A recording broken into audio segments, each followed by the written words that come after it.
Dear friends, welcome once again to the channel. In series of law related to women, our topic today is Protection of Women from Domestic Violence Act 2005. This is very important act with relation to domestic violence ongoing in our society. Let us see what we are going to cover this act through different subtopic. The topics are in front of you in the screen. I'm not reading. We will go one by one in detail all of these subtopic. Let us see objective and background of the act. So as you know, in our society or scenario, domestic violence to the women is very common, especially in rural area or illiterate women or poor families. And they are so much lacking awareness about their right, and they are silently subjected to domestic violence. However, in family matters, it is very difficult to control this through law. However, government has put efforts to control it, and they have uniquely tried to balance the requirement so that relationship of family is also not going to adverse, and justice is also delivered to such women through this act. Before this act, if we see, there was no clear law available on domestic act. There were few provision in Indian Penal Code in front of you on a screen, section 54 and 509, related to outrage of the modesty or insult to the modesty of women.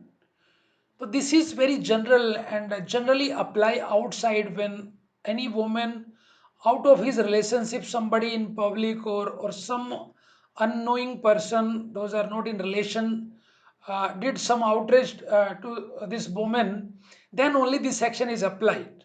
However, it was very difficult to apply this for domestic violence. And for considering all these need, this Domestic Violence Act 2005 was passed. And this is unique act in terms its nature is civil. However, proceeding under this act is done through criminal proceeding code so that there is no delay in adjudication of the matter coming under this Domestic Violence Act. Let us see quickly arrangement of section. So chapter 1 is generally preliminary, which talk about section 1 and 2, extents, so title, etc. and date of enforcement enactment of the act, and section 2 is about definition. Chapter 2 is about definition of domestic violence covered under only one section 3. Chapter 3 is about power and duties of various officer and authority and service agency under this act covered under section 4 to 11. Chapter 4 is about procedure for obtaining order for relief under this act covered from section 12 to 29. And chapter 5 is the last chapter is miscellaneous, which covered about penalty provisions and other related which is not covered from chapter 1 to chapter 4 through section 30 to 37. Let us see key definition now. Aggrieved person is covered under section 2A. And please note this point, aggrieved person is always a woman. In domestic relationship, it is assumed under the law that mainly female member are subjected to domestic violence. However, there may be in current scenario some exception to it, but majority of the cases you will see the women are the subject of the domestic violence. So any woman who is in any domestic relationship with any person who is male member and she has complained about domestic violence against her will be aggrieved person under this act. Section 2 is about domestic incident report, DIR.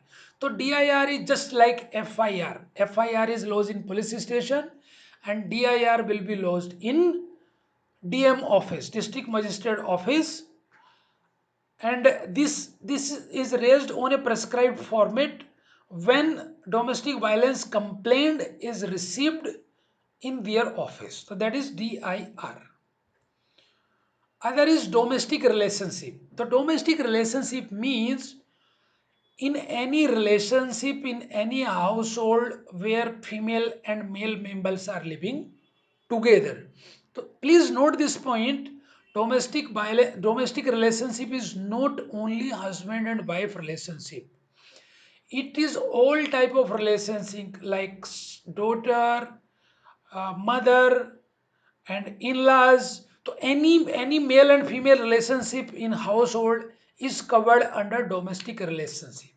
Now you will be having one question: what about live-in relationship, which is going to be not so uncommon in especially a city-like area?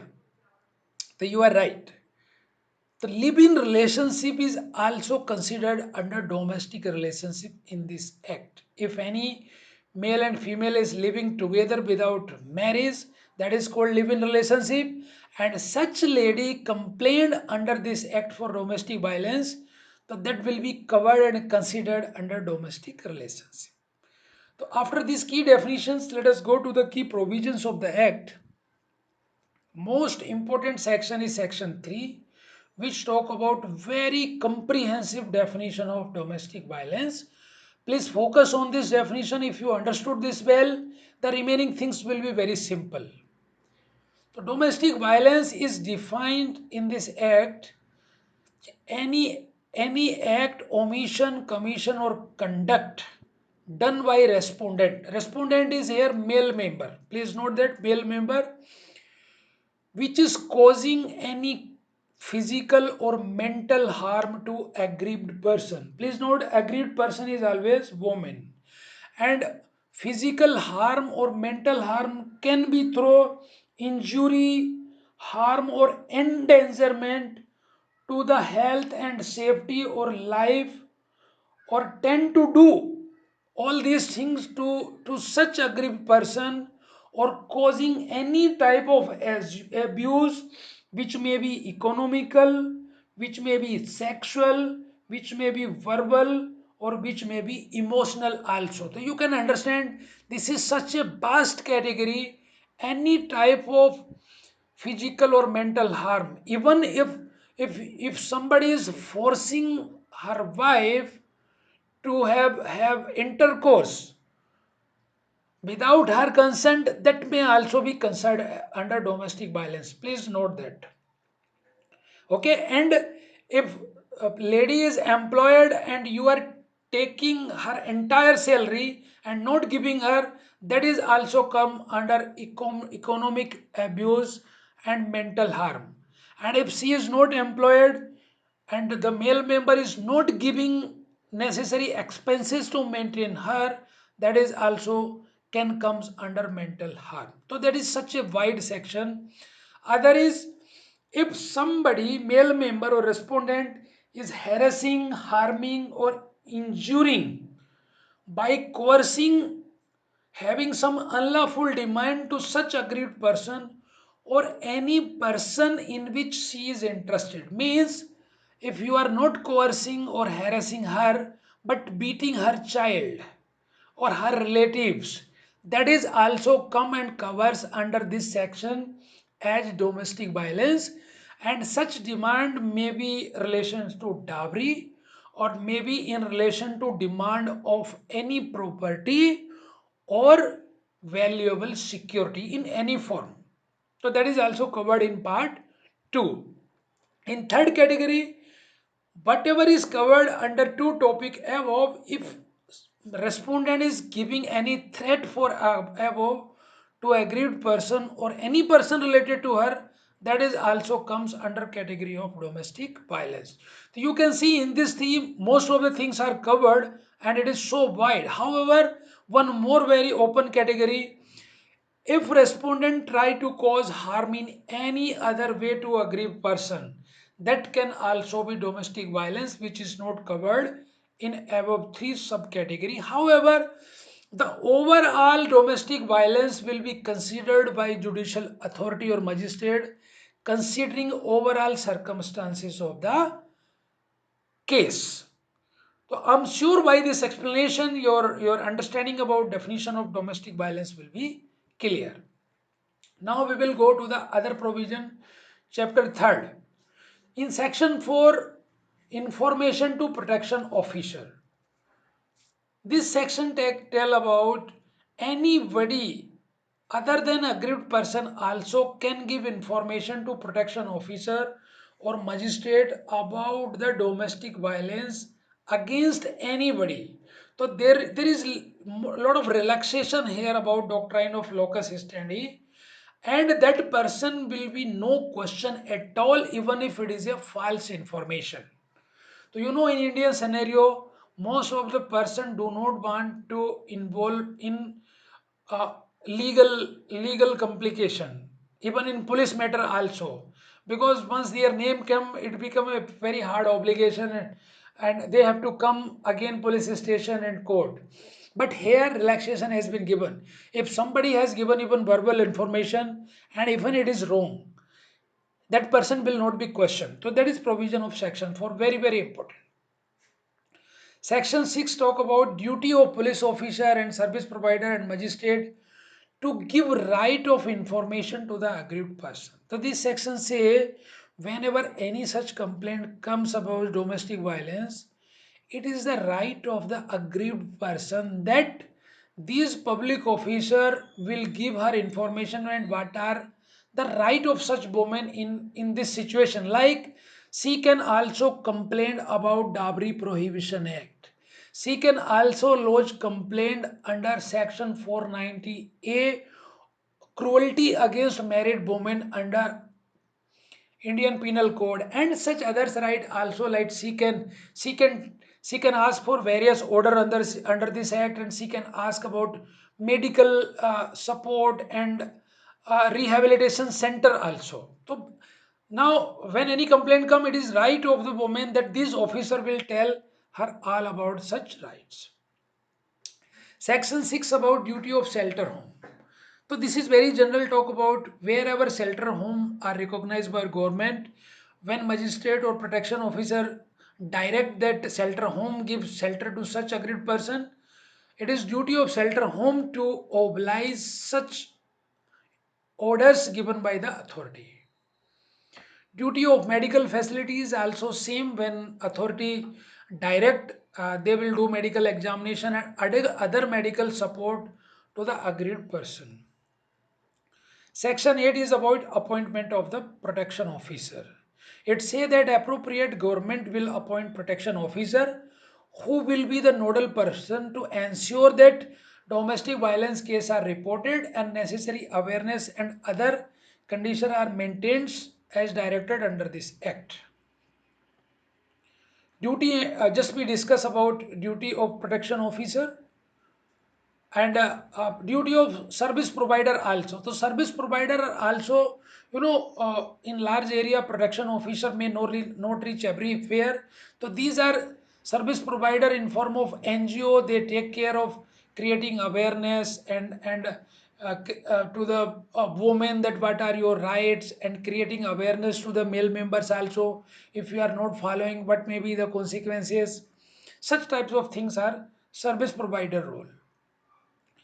And duty of the government is also mentioned that they will do necessary actions to create wide awareness about the provision of domestic violence act, so that community get aware and domestic violence get reduced. However, practically you see very less effect of duty played under this section 11 by the public authority. Section 12 under chapter 4 is about application to the magistrate. So what will happen if any complaint will come either at protection officer or service provider or anybody, all such application will go to the magistrate, and magistrate will try to adjudicate or settle the case within stipulated time, and prescribed time it is around 16 days under this act. Section 13 is about service of notice to respondent. As usual, whenever any complaint will come to the magistrate, it will give notice to the other party. Okay, and through protection officer, so that next step of adjudication or settlement could be done. Once notice is given to the respondent, it is as usual, being a family matter, magistrate will try to do counseling between the party, not to repeat domestic violence. And for this counseling under section 15, assistance from expert in social welfare field can also be taken. And if matter is not being solved by counseling, then next level of proceeding will be taken by magistrate, and all such proceeding to be held in camera. So in camera means not literally there will be CCTV coverage. In the language of law, in camera mean it will be in private chamber of the magistrate, not in public. No, so in camera is a specific legal meaning. It is in private chamber. There will be no public there. There will be only parties and their advocate. Section 17 talk about right to reside in share house. They say that wherever cases from domestic violence has come, it is the right of the aggrieved person to reside in the share house. Section 18 is about protection order. Magistrate can give protection order against the respondent that there will be complete protection of the aggrieved person, and further injury and harm if done, it will be liable under punishment of breach of protection order. Section 19 is residence order. As we discussed in section 17, it is right of aggrieved person to stay in the shared house. Magistrate can issue residence order that aggrieved person or such woman will stay in the shared house. Magistrate can also give monetary relief to such an aggrieved person under section 20, which will be paid by the respondent. Section 20 is about custody of the children. So if it is a matter of husband and wife and there are children also, under section 21 magistrate can give custody order considering welfare of the children. So custody can be given to the agreed person or woman or to some other person also considering overall welfare of the children. Section 22 is about compensation order. If any damage or injury has happened to the agreed person, to compensate the such injury or damage, magistrate can issue compensation order to be payable by respondent. Section 23 is if other party or respondent is not coming on the date or court for proceeding, the magistrate can grant interim relief and can also part ex parte order. Ex parte order means passing of order without hearing other party since other party is not coming on the date. Section 24 is about court to give copy to the both party free of cost. Section 25 is about alteration. So there may be some date or duration mentioned earlier order issued by magistrate, and magistrate can alter these order considering the scenario of the condition. Section 26 about right to relief in other suit or proceeding. This is very interesting section. So such aggrieved person, as we discuss in section 5, the authority will explain aggrieved person about her right to seek remedy in other other act and provision also. So if woman has also lodged complaint under section 490A of IPC or Dowry Prohibition Act, parallel proceeding can be continue. However, such aggrieved person has to communicate such ongoing proceeding to the magistrate, so that while releasing order or issuing order, magistrate will consider overall scenario, and the order issue under this act will be adjusted in terms of fine or compensated basis with other penalty granted under the other proceeding. Section 27 is about jurisdiction. For all complaint under this act will be heard by metropolitan magistrate in case of a city area or judicial magistrate first class in case of rural or suburban area. Procedures will be followed of code of criminal procedures as we discussed before, so that adjudication become faster. As you know, in civil procedure code, the proceeding take long times. Section 29 is about appeal. Any party, either aggrieved person or respondent, can file appeal to the appropriate authority within 30 days of passing the order. Key provision under chapter 5 is covered from section 30 to 37. Section 30 is about whosoever authority or officer under this act, like protection officer, service provider, medical facility, also will be treated as public servant under section 21 of Indian Penal Code, and all the privilege and power will be available to them. Section 31 is about penalty for breach of order by respondent. You see, in this there is no direct imprisonment or penalty to respondent in this act. However, whatever order will be passed by magistrate under provision of this act, if are not complied by respondent, then there may be imprisonment up to 1 year and or fine up to rupees 20,000. Section 32 is about cognizance and proof. The offense under this act will be cognizable and non-bailable. The non-bailable you understand by name. Bail is not a right for any offense under this act, and it will be cognizable. Cognizable means the complaint can be made in police station and police will lodge the FIR. And other interesting thing is burden of proof will be on respondent. Respondent, what does it mean? If any complaint is raised for domestic violence by anybody or agreed person, burden of proof will be on respondent.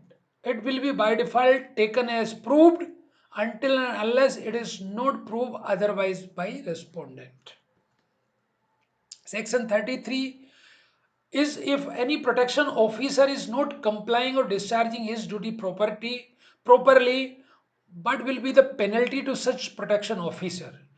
Penalty will be same like section 31 to the respondent, up to 1 year and or fine up to rupees 20,000. However, cognizance of offence against protection officer required government sanction. If government will see the case and if see really the negligence at part of protection officer, the government will give consent, and then cognizance of offence will be taken against protection officer. Section 35 is about protection officer. If protection officer has done some work in good faith, that will be protected and there will be no they will be not considered as offense. Section 36 talk about harmony about this act and other law. So if there is